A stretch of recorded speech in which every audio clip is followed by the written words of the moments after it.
ترغیب کا ایک طریقہ زمین میں اقتدار، دنیا میں اقتدار، انسان کو اقتدار کی چاہت ہے، غلبہ، حکومت، دنیا کے اندر پولیٹیکل پاور، اسی لیے ساری دنیا دوڑ رہی ہے۔ ایک ملک ہے، اس کے خلاف بغاوت ہوتی ہے، لوگ بغاوت کرتے ہیں، کیوں؟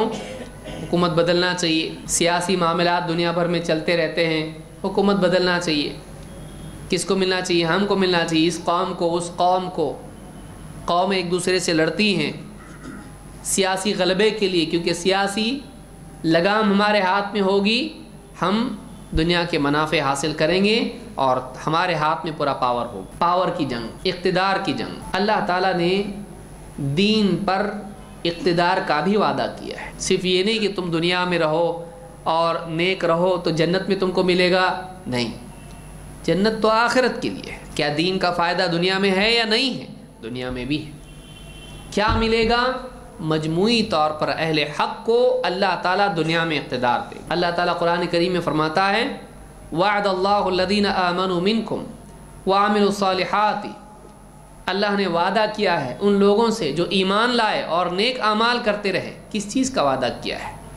اللہ فرماتا ہے لَيَسْتَخْلِفَنَّهُمْ فِي الْأَرْضِ، ہم زمین میں ان کو خلافت عطا کریں گے، ہم زمین میں ان کو جانشین بنائیں گے دوسری قوموں کا۔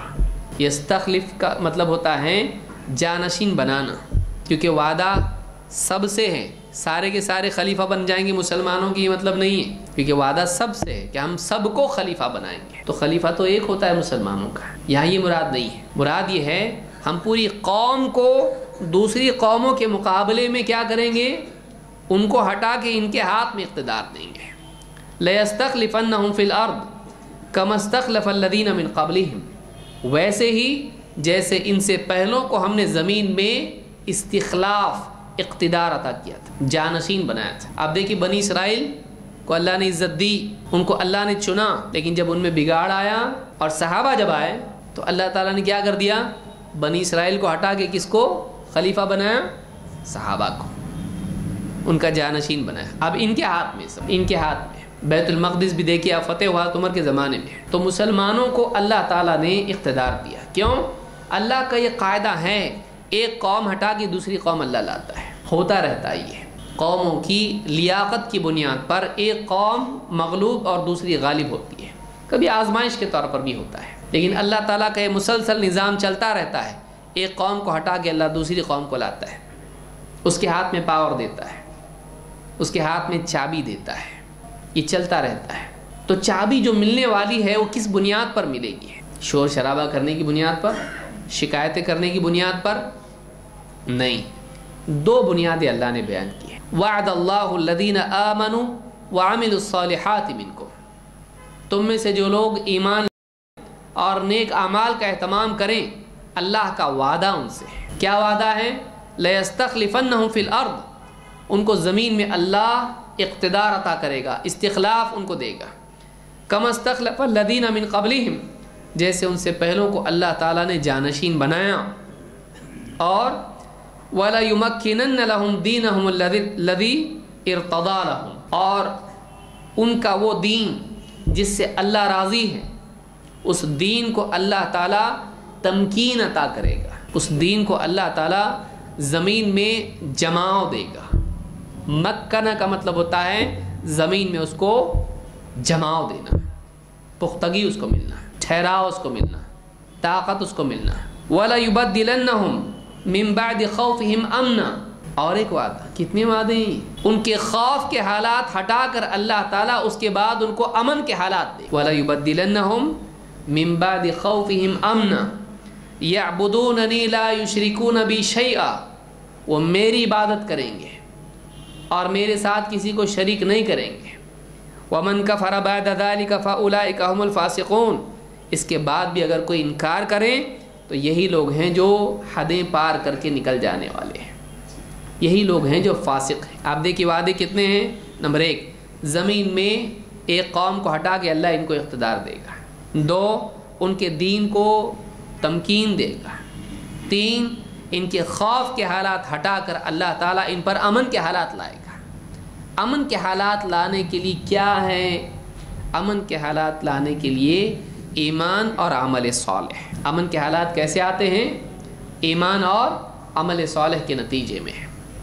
اور استخلاف کیسے ملتا ہے؟ ایمان اور عمل صالح کی بنیاد پر. دین کو، جس دین کو ہم مان رہے ہیں، جس پر اللہ راضی ہے، اس دین کو تمکین زمین میں کیسے ملتی ہے؟ ایمان اور عمل صالح کی بنیاد پر. نعرے لگانے سے نہیں. آپ غور کریں کہ اللہ نے یہاں پر کیا بتلا؟ ایمان اور عمل صالح. ایمان پہلے بیان کیا، وہ ایمان جو شرک سے پاک ہو، وہ ایمان جو کفر سے پاک ہو، وہ ایمان جس میں نفاق کی ملاوٹ نہ ہو، صحیح عقیدہ، مضبوط یقین اور زندگی اعمال صالحہ سے بھری ہوئی ہے. جب مسلمانوں کے معاشرے میں یہ عمومی طور پر ہوتا ہے، سب کے سب نیک بن جائے تو پاسبل نہیں ہوتا ہے، سارے لوگ نیک بن جائے اللہ کے ولی، ایسا نہیں ہوتا ہے. اچھے برے سماج میں رہتے ہیں، لیکن مسلمان معاشرہ، مسلمانوں کی عالمی حیثیت، دیندار ان کو کہا جائے گا میجورٹی کو یا بے دین؟ آپ سوچئے، کسی ایک بستی کو لیں، کسی ایک شہر کو لیں، کسی ایک ریاست کو لیں، کسی ایک ملک کو لیجئے، اور آپ کہیے کہ اس کے عام طور سے لوگ دیندار ہیں. ہے ساج تو کیسے اللہ تعالیٰ اقتدار دے گا؟ کیسے اللہ غلبہ دے گا؟ اچھے معاشرے میں بھی برے ہوتے ہیں، نیک معاشرے میں بھی لوگ ایسے ہوتے ہیں جن سے بعض گناہ ہوتے ہیں، لیکن اذا کثر الخبث، جب خباثت غالب آ جائے تو پھر اللہ کی مدد اٹھ جاتی. آج اپنے معاشرے کو دیکھ کر ہم کیا کہہ سکتے ہیں؟ کیا ہمارے معاشرے کے بارے میں کہا جا سکتا ہے یہ صالح معاشرہ ہے؟